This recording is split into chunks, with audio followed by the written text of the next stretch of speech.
Allez, petite vidéo, je vais sortir les chèvres là. Je suis repartie dans la première parcelle. Elles vont refaire un 5e tour. J'ai encore deux vidéos, enfin une vidéo qui est coupée en deux parce que j'ai été coupée en plein milieu, que je dois encore poster. Donc je vous le posterai aujourd'hui et je vous posterai juste derrière celle-là. Donc là je vais les sortir, je vais vous faire voir du coup parce que j'ai des rejets qui ont quand même poussé et je pensais pas, donc je voulais vous faire voir ça. Et hop là, c'est les jeunes de cette année. Donc là elles vont bientôt avoir 6 mois là au mois de septembre. Donc là il y a la petite fille de ma chef, donc là qui est plus dominante que celle-là. On le voit aux cornes et à la tête qui est celle-là un petit peu plus petite. Mais sinon elles ont le même âge, elles sont jolies hein. Donc là elles vont avoir 7 mois là, ça y est. Et donc je pourrais bientôt les mettre avec les adultes parce que... Alors attendez, je pose 2 minutes. Voilà. Ouais, elles pourront bientôt aller avec les mamans parce que là pour l'instant en fait elles ont la tête trop petite. Et quand je les mets dans le cornadi, en fait, quand je les bloque pour la traite, en fait, elles se barrent. Donc là, du coup, en général, vers le mois de septembre, quand elles ont 7 mois, elles commencent à avoir des têtes et des cornes assez grandes pour pas se barrer du cornadi quand c'est en mode bloqué. Et du coup, elles pourront rester avec les adultes. Mais elles sont belles, hein. Elles ont bien évolué. Elles ont un beau poil. Elles ont un beau gabarit. Et elle s'acclimate bien au troupeau. Bon, la petite noire, elle est plus... Voilà, elle est un peu moins extravertique là que l'autre, mais c'est normal, hein. En fait, elle est là, 7 mois. Elle a un beau gabarit. Donc ces deux-là vont pas aller à la reproduction l'année prochaine. Moi, je les laisse se développer tranquillement et puis elles feront leur jeune quand elles seront adultes, quand elles auront 1 an. Jumelle, ça va mieux, pas grâce à son traitement parasite parce que c'était pas, je m'en doutais un peu que c'était pas vraiment ça. Je pense que voilà, c'est juste que bon, elle est fatiguée. Alors ce que j'ai fait, c'est que le matin et le soir, quand il y a la traite, en fait, du coup, je la mets pas au cornadi avec les autres, je la mets dans un parc annexe et du coup, si elle a envie de se coucher et pas rester bloquée pour manger, elle peut se coucher tranquille, elle est pas obligée de rester debout. Donc j'ai fait ça, ça fait 3 semaines que je fais ça et ça va beaucoup mieux. Bon, elle pète pas la forme non plus, hein, elle est toujours aussi, entre guillemets, mince et un peu... Enfin, c'est tranquille, quoi. Mais bon, vous voyez, elle a tarté une autre chèvre, donc bon... Elle garde quand même toujours son caractère et sa forme quand même générale. Donc là, il y a les fameux épineux là qui sont toujours en mode ok. Ça, c'est pas choquant. Mais ce que je voulais vous faire voir, c'est ça. Vous voyez là, c'est les arbustes qui reprennent. En fait, les tiges, elles ont cassé. Les tiges hautes, elles ont cassé. Elles ont reprises par leurs pieds. Alors, il n'y en a pas beaucoup. Il y en a pas. Je voulais vous faire voir ça. Pour que vous le voyez vraiment en réel, quoi. Parce que quand on parle juste comme ça, vous voyez. Quand on parle, bah ouais, forcément. Non, mais de toute façon, c'est pas très grave. Elle les aurait butés quand même. Vous voyez. Hop. Là, voilà. Elle est en train de le manger. Vous verrez pas plus. Mais voilà, il y a des repousses d'arbustes. Donc en fait, alors c'est kiff. Hein. Il y en a qui qu'ils ont fait refasse tout seul. Mais voyez ça c'était moi qui avais planté, quoi. Donc en fait, les tiges ont cassé et sont reparties dans le bas, un peu comme celui-ci. En fait, les arbres, hop, les arbres, ils font tous ça. Donc je sais pas, je dirais qu'il y a une dizaine de plants qui a repris du pied. Vous voyez, donc cet arbre-là, bon, forcément, il est tout pelé là, il garde sa tête. Bon, il va peut-être finir par crever, hein, c'est possible. Hein. Mais voyez, il repart du pied. Donc on appelle ça alors je sais plus si c'était un fruitier celui-là, mais quand c'est des fruitiers, un peu comme celui là-bas, alors je pense qu'il n'y a plus du tout de repousse lui par contre. ça c'était un pommier. Non, il n'y a plus du tout de quoique. Si, si, ça. Et en fait, si vous voulez, on appelle ça du coup, ça devient des pommiers. Ça devient des pommiers, des poiriers, enfin des fruitiers sauvages, et donc du coup ils font plus de fruits, ils font que de la feuille, quoi. Donc c'est pas très grave, je m'en fiche, hein, mais bon bah là du coup elles vont tout défoncer, c'est dommage, hein, mais et bon par contre il y a des trucs qui ont pas tenu, hein, forcément. Le fait d'avoir coupé un peu plus court, bon là il y a de la matière, hein, de nouveau. Ça a encore bien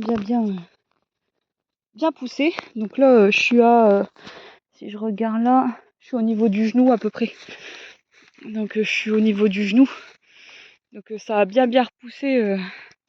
Ça fait quoi? Ça fait un mois et une grosse semaine là qu'elles n'ont pas été dessus.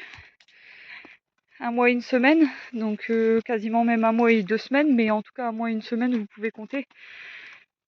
On peut compter comme ça. Et ben ça a déjà bien repoussé, quoi. Donc du coup et le fait que ça a été un petit peu plus court, du coup ça a facilité la repousse du coup des plants que j'avais plantés, vu qu'ils ont de nouveau un peu de lumière et tout ça. Donc voilà, mais ouais, donc je voulais vous montrer ça parce que j'aurais pas parié, franchement je pensais que c'était tout mort. Et bah quoi, il y a une dizaine de plants qui refont. Mais c'est pas ouf, hein. Et je vous ferai voir aussi, c'est dans la parcelle de pâturage. Hop. La parcelle de pâturage, j'ai des arbres qui commencent à mourir. Et en fait, avec mon installation de... Je sais pas si vous vous souvenez, mon installation avec les barres en fer et le grillage mouton tout autour. Et en fait, si vous voulez, les barres en fer... Ouf, alors ça, c'est pas bon. Les barres en fer quoi? Est-ce que je vais réussir?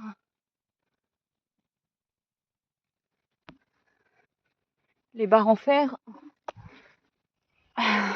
Excusez-moi. Les barres en fer quoi?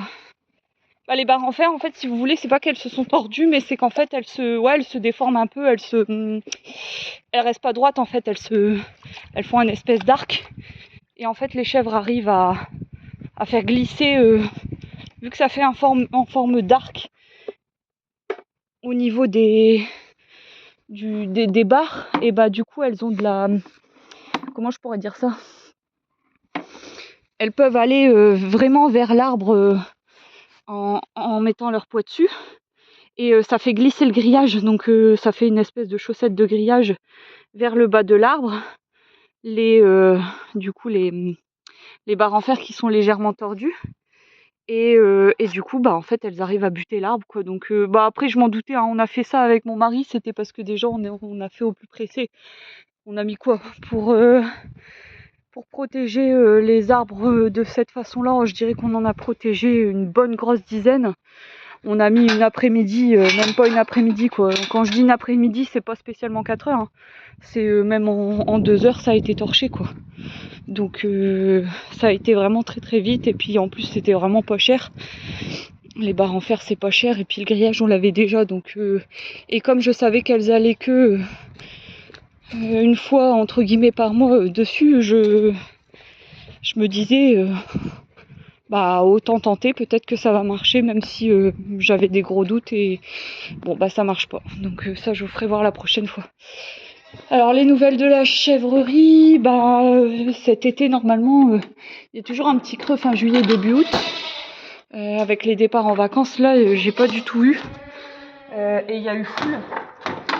Donc bah, je me suis fait dévaliser plusieurs fois. Ça a duré je dirais un bon gros mois et demi où limite c'était même pas en cuve que je devais calculer combien je devais sortir de type de fromage pour pallier à la demande.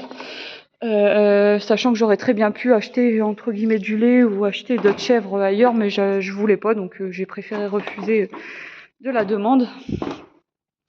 Donc ça a très bien marché, et du coup je suis un petit peu KO. Donc voilà. Et normalement moi j'ai toujours réussi à faire du lait jusque mi-novembre. Moi, je les arrête mi-novembre, les chèvres, donc elles ont toujours tenu mi-novembre. Et là, je vais arrêter un petit peu plus tôt, juste la vente directe, pas la vente intermédiaire, mais la vente directe. Je pense que je vais l'arrêter fin septembre.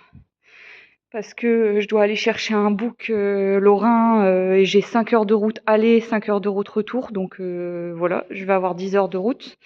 Donc je vais le faire en 2 fois. Et j'ai mon changement de papier à faire, enfin de papier, changement administratif à faire et notamment au niveau de la comptabilité. Et du coup, il va falloir que je regarde ces histoires de comptabilité à faire simplifier, à faire soi-même, quoi. Donc pour la déclaration. Comme ça, je chinte mon comptable. Donc ça, je vais le faire cet automne.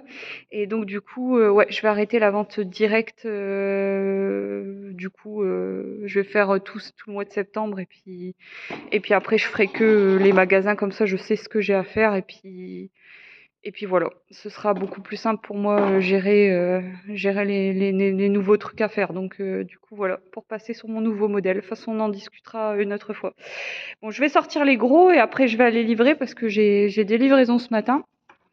Et puis en plus j'ai fait une transfo spéciale et du coup la prise elle est rapide. Donc du coup, qui dit prise rapide dit moulage rapide et donc du coup je dois mouler dans moins d'une heure et du coup je dois sortir eux, aller livrer et après mouler le fromage spécial. En gros c'est un peu ça. Voilà, allez, à plus.